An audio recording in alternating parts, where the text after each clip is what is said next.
هذا فقير ابن ما طايح عليه حيط وخدام غير عند الناس. وهذه القصة يا ابن ما صارت في وقت فرنسا. المهم في يوم من الأيام ابن ما نهار اللي ناظم على الصباح يا فتاح يا رزاق أكرمكم الله لقى كلب السلوقي هذاك اللي يصيد الأرنب، لقاه صايق له جايب له قريب 20 نعجة، يعني 20 نعجة من الغنم.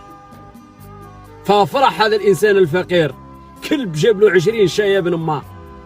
أما لو ولا يا ابن ما كل يوم يزيد عنده الرزق، من اللي جاء هذاك الكلب ولا كل يوم يزيد عنده الرزق، حتى في يوم من الأيام أصبح من الأغنياء هذا الإنسان. فلما أصبح من الأغنياء في يوم من الأيام هذا الإنسان جهل، الله يحفظه ويستر الله ينجينا، جهل اقضب هذاك السلوقي وقعد يعني يحب فيه يا ابن ما، وقاعد يبوس في هذاك الكلب وجهل هذاك الرزق.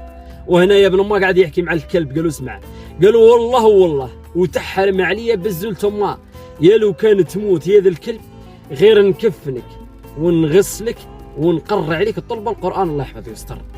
لأن هذا الإنسان جهل وحب هذا الكلب وحد الحب حتى لواحد الدرجة ما عندهاش حدود.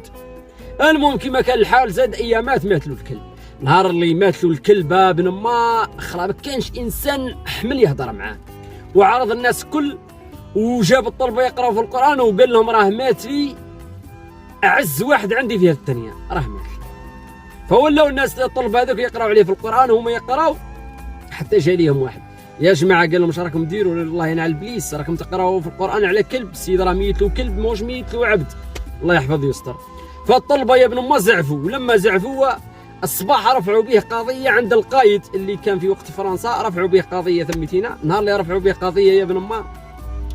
فهذا القايد ارسل لهذا الانسان مول الكلب اللي كان عنده المال، قال له كيفاش صح مات لك كلب وكذا كما راك تحكي؟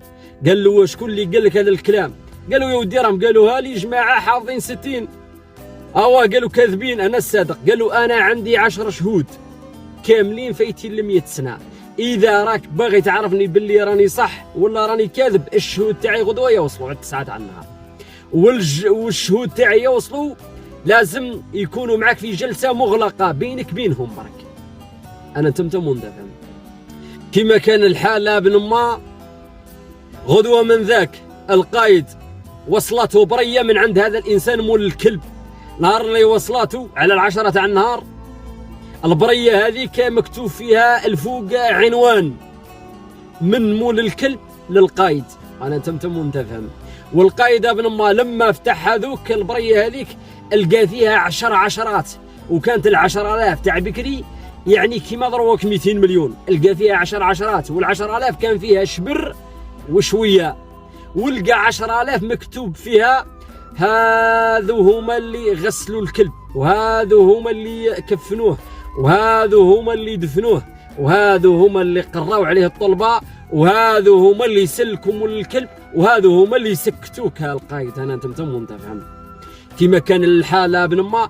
القايد لما شاف 10 عشرات عينيه ضربوا بالازرق ابن ما، شادار كي لحقت الوحده تاع النهار العيط لهذوك الطلبه، قال لهم انتم كذبتوا، السيد مات له اعز الناس، ما ماتلوش كلب.